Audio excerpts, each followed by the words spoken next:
जय हिंद दोस्तों आज हम केमिकल सेक्टर से रिलेटेड एक बिजनेस मॉडल के बारे में डिस्कस करेंगे। बिजनेस मॉडल का नाम है तत्व चिंतन, जो लगभग टॉप से 72% गिरावट में है, डाउन है। एक डाउन ट्रेंड का स्टॉक चल रहा है, तो उसमें क्या एक रिवर्सल के सिग्नल मिल सकते हैं। इसमें बाइंग अपॉर्चुनिटी की जा सकती है, नहीं की जा सकती, इसमें और कितनी गिरावट आ सकती है। दूसरी, इसके Q2 के रिजल्ट आए हैं, किस तरह से आए हैं, उसको देख के क्या बाइंग अपॉर्चुनिटी करनी चाहिए। तो डिटेल से स्टेप बाय स्टेप इसके बिजनेस मॉडल, फंडामेंटल और टेक्निकल चार्ट को हम समझने की कोशिश करते हैं।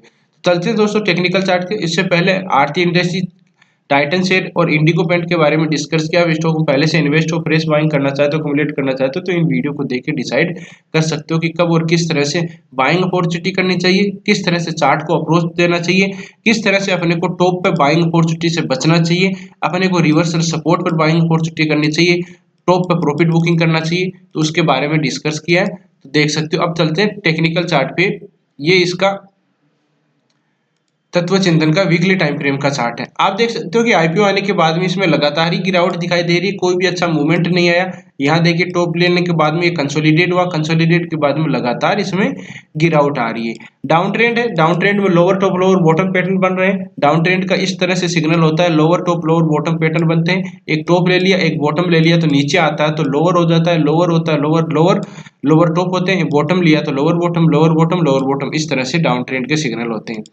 कहीं भी मेजर सपोर्ट से रिवर्स करने की पॉसिबिलिटी बनती है, लेकिन कहने का मतलब है कि पहले, मान लीजिए पहले कोई यहाँ सपोर्ट होता तो हम इसे आइडेंटिफाई कर सकते थे टेक्निकल चार्ट से, लेकिन टेक्निकल चार्ट में इसका पहले का कोई सपोर्ट नहीं है, तो बाइंग अपॉर्चुनिटी एक बार हमें कहीं सपोर्ट से रिवर्स होने के लिए बाइंग अपॉर्चुनिटी नहीं देख सकते। क्यों नहीं दे सकते? क्योंकि मेजर सपोर्ट यहाँ पर कोई भी चार्ट में अपने को नहीं दिखाई दे रहा। तो अपने को क्या करना चाहिए, क्वार्टरली रिजल्ट भी देखेंगे किस तरह से क्वार्टरली रिजल्ट है। फिर कोई डाउन ट्रेंड में lower top lower bottom pattern बनता है और कहीं सपोर्ट ऊपर वाले जो लोअर टॉप पैटर्न आता है उसको ब्रेकआउट करेगा, पुलबैक पैटर्न आके कोई बाइंग टीआरसी पे देगा, तब हम जाके देखेंगे कि क्या इसमें बाइंग अपॉर्चुनिटी बन सकती है। तो देखिए काफी गिरावट आई है, तो इसके क्वार्टरली रिजल्ट देखते हैं कि किस तरह से इसके क्वार्टरली रिजल्ट है। ज्यादा हम डिस्कस इसके क्वार्टरली, इसके फंडामेंटल पर ज्यादा नहीं ध्यान देंगे। कह सकते हैं कि 1966 एक स्मॉल कैप कंपनी है, ठीक है। ये 1900 देखिए मार्केट कैप इतने 1966 है, और 19 हाँ देखो 1966 मार्केट कैप है, और 1996 में इससे कंपनी स्टार्ट हुई थी। अलग दो तीन तरह के केमिकल का मैन्युफैक्चरिंग करते, केमिकल का मैन्युफैक्चरिंग करते हैं। ये करते हैं phase transfer catalyst, electrode salt for the batteries के लिए, फार्मास्यूटिकल के लिए, एग्रोकेमिकल के लिए, स्पेशल केमिकल के, इस तरह का वो केमिकल का मैन्युफैक्चरिंग करते हैं। अब चलते हैं देखिए इसके क्वार्टरली रिजल्ट पे। क्वार्टरली रिजल्ट जो सितंबर के Q2 के रिजल्ट हैं वो आ चुके हैं इसमें भी। तो अपन देखते हैं, देखिए सेल क्वार्टर में, क्वार्टरली रिजल्ट में क्या है, अपने को ज्यादा चीजें जो इंपॉर्टेंट होती है वही देखनी चाहिए। सेल देखेंगे, एक्सपेंडिचर देखेंगे, और अदर इनकम का सोर्स देख सकते हैं, और नेट प्रॉफिट। अगर अपने को फंडामेंटल ही देखते हैं, क्वार्टरली रिजल्ट मतलब कि टेक्निकल चार्ट नहीं देखते, तो अपन कह सकते हैं कि फंडामेंटल पूरी डिटेल से देखनी चाहिए। लेकिन अपन टेक्निकल चार्ट को ज्यादा महत्व देते हैं, तो फंडामेंटल में क्वार्टरली रिजल्ट से पता चल जाता है कि किस तरह से इसके आ रहे हैं। मार्च जून सितंबर की बात करें तो मार्च का देखो 98 था, फिर बाद 105 है, अभी 83 हो गया, तो डिक्लाइन आया है इसका, ठीक है। फिर बाद में एक्सपेंडिचर की बात करें तो 82, बाद में 92 और 77 आया। और अगर नेट प्रॉफिट की बात करो तो ऑपरेटिंग प्रॉफिट में देखिए 15, 12 और 5, मतलब डिक्लाइन, लगातार इसमें गिरावट दिखाई दे रही है। नेट प्रॉफिट में मानेंगे अदर, इसमें अदर इनकम का सोर्स है, अदर इनकम का सोर्स भी इसमें डिक्लाइन आया। तो मतलब कहने का मतलब कंपनी को का कोई मतलब नहीं है, कंपनी में लगातार ही गिरावट ही आ रही है, तो उसे कोई बाइंग अपॉर्चुनिटी नहीं की जा सकती। अब इसके अपन देखते हैं, अब बात करते हैं नेट प्रॉफिट। नेट प्रॉफिट देख लिया हमने। अब देखिए इसका शेयर होल्डिंग पैटर्न भी देख लेते एक बार। बैलेंस शीट में नजर ना के, बैलेंस शीट की नजर आके तो बोरिंग देखिए, कर्जा कितना है इसका, कर्जा तो कोई नहीं है, है ना, 15 करोड़ का ही है, कर्जा तो कोई ज्यादा है नहीं। लेकिन शेयर होल्डिंग पैटर्न की बात करें तो प्रमोटर के पास भी अच्छी होल्डिंग है, 72% है, अफवाई की होल्डिंग 3% है, डीआईएच की होल्डिंग 6% है, 17% इसकी पब्लिक की है। तो हमने देखा देखा पहले हमने डिस्कस भी किया था कि जो अच्छे स्टॉक होते हैं, अच्छी क्वालिटी के स्टॉक होते हैं, उसमें एफआई जो डीआईएच की होल्डिंग होती है उसमें ज्यादातर, जैसे टीसीएस, इन्फोसिस, इनमें आपको ज्यादातर होल्डिंग अच्छी मिलेगी। एफआई जो डीआईएच की, इनमें आपको कम में दिखाई दे रही है। उनको क्या कि इस स्टॉक, इस कंपनी पर विश्वास नहीं है, तो थोड़ा बहुत कैपिटल इसमें डिप्लॉय करते हैं। अगर अच्छा बन गया तो ठीक है, नहीं तो उसमें कोई उनके इफेक्ट नहीं पड़ेगा। तो अपने को इस तरह से देखते हैं। अब देखिए तत्व चिंतन का इसका चार्ट देख लेते हैं।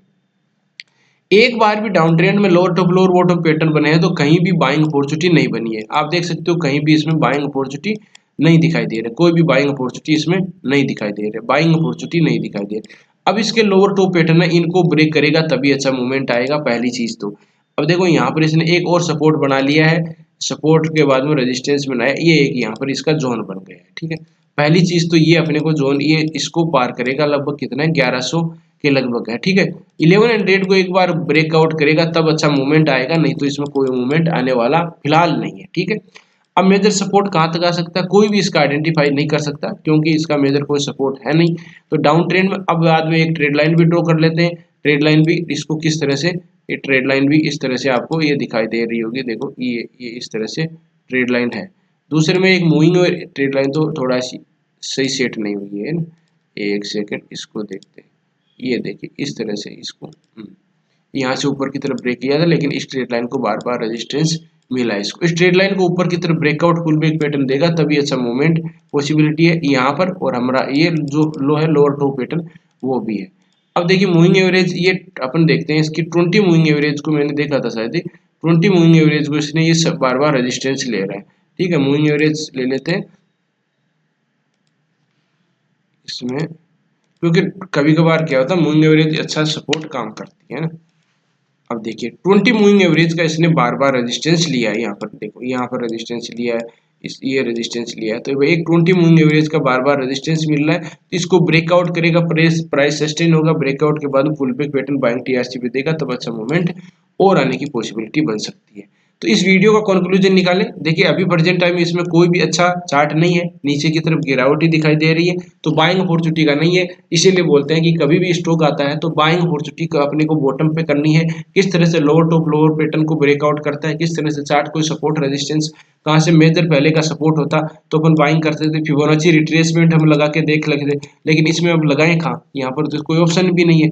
अगर इस तरह से कोई होता तो हम फिबोनाची रिट्रेसमेंट लगा के 61% या 78% पर रिट्रेसमेंट पर अपन बाइंग कर सकते थे, लेकिन इसमें कोई ऑप्शन है नहीं, तो इसलिए इसमें बाइंग अपॉर्चुनिटी का कोई मतलब नहीं है। वेट एंड वॉच किया जा सकता है, जब भी इसमें कोई मूवमेंट आएगा, अच्छे मूवमेंट आएगा तो हम देखेंगे, समझने की कोशिश करेंगे। तो इस तरह से रणनीति बनाई जा सकती है, अभी वेट एंड वॉच करना चाहिए। मेरे हिसाब से कोई भी बाइंग अपॉर्चुनिटी इसमें नहीं बन सकती, कितनी गिरावट आ सकती है कोई भी आइडेंटिफाई नहीं कर सकता, क्योंकि इसमें क्वार्टरली रिजल्ट खराब आए हैं तो खराब आता है, और भी अगर खराब आते हैं तो कहाँ तक जा सकता है उसको अपन अंदाजा लगाना अभी और गेस करना इतना आसान नहीं है। तो इस तरह से देख सकते हो वेट एंड वॉच सही जगह पर बाइंग अपॉर्चुनिटी करनी चाहिए। वीडियो देखने के लिए बहुत बहुत धन्यवाद, और किसी भी स्टॉक के बारे में एनालिसिस चाहते हो तो कमेंट में जरूर बताओ, इसके बिजनेस मॉडल फंडामेंटल और टेक्निकल चार्ट को हम समझने की कोशिश करेंगे। और दोस्तों मैं ट्राई करता हूँ जैसे सैटरडे को 10 बजे से लेके और 10 बजे से लेके मॉर्निंग में 10 बजे से लाइव आने की कोशिश करूंगा, जिससे कि हर सैटरडे को जिससे कि हम डिस्कस कर सकते हैं किसी स्टॉक के बारे में, हर सेक्टर के स्टॉक के बारे में, जिससे कि आपको पता चले कि कब बाइंग अपॉर्चुनिटी किस तरह से की जा सकती है, किस तरह से सपोर्ट रेजिस्टेंस, और लर्निंग क्लास भी हम स्टार्ट करेंगे। तो जुड़ सकते हो हर सैटरडे को। वीडियो देखने के लिए बहुत बहुत धन्यवाद, मिलते हैं नेक्स्ट वीडियो में, तब तक के लिए दोस्तों बाय बाय, जय हिंद जय भारत।